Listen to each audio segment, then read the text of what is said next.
Qui êtes-vous, Pierre Roche? Je suis sociologue au Centre d'études et de recherche sur les qualifications, CEREQ donc.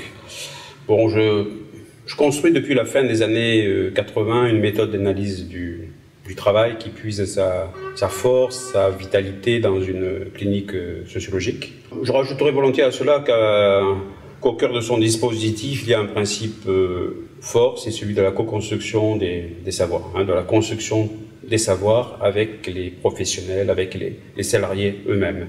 Voilà, donc je me positionne, si vous voulez, en tant qu'analyste, attentif aux dimensions sociales et subjectives du travail, mais aussi en tant qu'intervenant soucieux d'augmenter, je dirais, de participer, de favoriser de l'augmentation de leur puissance d'agir au travail. Et je m'expliquerai sur cette dernière affirmation. Pourquoi ce livre? Pourquoi ce livre? Tout simplement parce que je crois que le moment est venu de transmettre de cette démarche d'analyse du travail tout ce qui peut l'être et tout ce qui mérite de l'être. Comment l'avez-vous conçu? Alors je l'ai organisé en deux temps. Je veux dire, dans un premier temps, j'aborde la question de la méthode en tant que telle. Alors je ne tiens pas le discours de la méthode clinique, bien sûr. Je préfère présenter des éléments de méthode en lien toujours très, très serré avec des recherches-actions, des recherches-interventions qui ont été développées, avec des situations concrètes de travail. Voilà, c'est tout un premier temps donc, qui est organisé autour de la méthode en tant que telle. Alors, ça veut dire que j'ai explicité les demandes qui me sont adressées par différentes institutions. Demandes qui portent le plus souvent sur l'accompagnement des professionnels. L'accompagnement des professionnels dans leur réflexion, et parfois d'ailleurs dans l'élaboration de leur plan d'action. Et c'est des demandes qui portent sur des processus de professionnalisation, des processus d'émergence ou de redéfinition des métiers, comment dirais-je, des démarches de construction de la santé au travail, des démarches aussi de coopération horizontale entre voilà, donc parfois de construction d'un cadre éthique commun d'intervention pour les professionnels. Alors, dans cette première partie qui est très importante pour moi, j'essaie aussi de dégager un peu l'ancrage, je dirais, philosophique et méthodologique et épistémologique, puisqu'il est affirmé que les professionnels sont interpellés en tant que sujet. Il est tout à fait effectivement nécessaire de dire ce que j'entends par sujet. C'est une question proprement philosophique, mais je pense qu'on ne peut pas se dérober en tant que sociologue à ce type de questions. Voilà. Donc, après, je précise son cadre méthodologique. Alors, j'insiste beaucoup sur son principal outil, l'entretien collectif, répété, avec retour. J'insiste aussi fortement sur la démarche d'écriture des acteurs eux-mêmes, parce que pour moi c'est une voie singulière, je dirais, et peut-être privilégiée d'accès à des nouveaux contenus de savoir. Je ne néglige pas les questions techniques, notamment celles qu'on traite aux entretiens, mais j'aborde aussi celles, plus décisives encore pour moi, je dirais, qui ont trait à la posture du sociologue et clinicien, à ses positionnements au cours des recherches interventions. Et enfin, je précise la visée, je parle d'augmentation de la puissance d'agir des professionnels, donc bien sûr je m'appuie là sur un philosophe comme Spinoza, et donc j'explicite en quoi il peut y avoir augmentation de la puissance d'agir des professionnels et quelles sont ces différentes modalités d'expression. Voilà. Dans une deuxième partie, je suis plus sur le versant je dirais un peu des principaux concepts qui permettent de dire finalement quel est l'apport spécifique de la clinique à l'analyse du travail, à cette question du travail.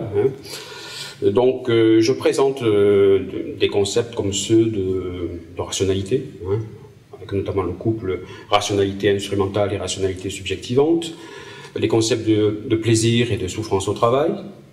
Je présente les concepts très importants pour moi de défense, de sublimation, dire de résistance, parce que c'est des concepts qui situent l'homme en tant qu'être actif, hein, voilà, dans le monde du travail. J'aborde aussi le concept de l'éthique, parce que dans le travail, on est aussi, je dirais, projeté à un moment donné dans le monde de l'éthique, au-delà de toute morale ou déontologie. Et puis, j'aborde aussi dans un dernier chapitre les concepts d'interpellation qui peuvent être effectivement assujettissantes ou subjectivantes. Voilà, tous ces concepts, si vous voulez, aujourd'hui on dirait ils font réseau, hein, c'est l'expression qui est consacrée, mais on pourrait par exemple tout aussi bien dire qu'ils sont tels les pierres d'une voûte, ouais, ils se soutiennent mutuellement et ils soutiennent la voûte entière. Voilà, donc voilà, ça c'est la deuxième partie effectivement de mon ouvrage. Quelle est l'originalité de ce livre? Alors comment le dire? Généralement, on dit que c'est important d'affirmer que la sociologie puisse être utile et mise au service de la transformation sociale. Mais pour moi, ça ne constitue pas, dire cela, ça ne constitue pas une idée neuve. Durkheim lui-même le disait, Bourdieu plus récemment le disait. Je veux dire, l'expression consacrée, c'était la sociologie ne vaut pas une heure de peine si, voilà, Durkheim disait, si elle n'est que pure spéculation, Bourdieu, si elle produit du savoir d'expert et qu'elle le réserve aux experts. Donc, moi je pense que ce qui est une idée neuve, c'est de tirer toutes les conséquences de cette visée, du point de vue de l'épistémologie et de la méthodologie, du point de vue finalement de la manière de faire vivre la sociologie. Donc, si vous voulez, la clinique sociologique que je présente a cette ambition. Elle ne se contente pas d'assigner une visée transformatrice, l'augmentation de la puissance d'agir des hommes et des femmes qui exercent le travail, mais elle indique la voie qui la permet cette augmentation, celle de la promotion de ce que j'appellerais volontiers la démocratie dialogique. Une démocratie dialogique au cœur même de sa pratique. On pense généralement qu'il suffirait pour qu'il y ait changement de porter à la connaissance des salariés les savoirs qui auraient été construits par les sociologues, hein, qui auraient été acquis au cours des recherches sociologiques. Or, je pense que toute l'expérience humaine apporte un démenti plutôt cinglant à cette affirmation, à une telle position. Hein. Bon, à vrai dire, pour moi, c'est moins les savoirs en tant que tels que leur régime de production qui ici importe. Il faut les produire avec les salariés eux-mêmes et d'une façon qui ne fasse pas fi de la dimension affective. Je pense que c'est le fait que les salariés contribuent activement à cette production, hein, pour pouvoir surmonter leurs difficultés, hein, les difficultés liées à leur activité professionnelle. C'est le fait que les salariés ressentent une fierté légitime à dire ce qu'ils ne peuvent pas dire ordinairement, à passer outre leur défense. C'est le fait qu'ils éprouvent le plaisir d'arracher cette connaissance de la méconnaissance.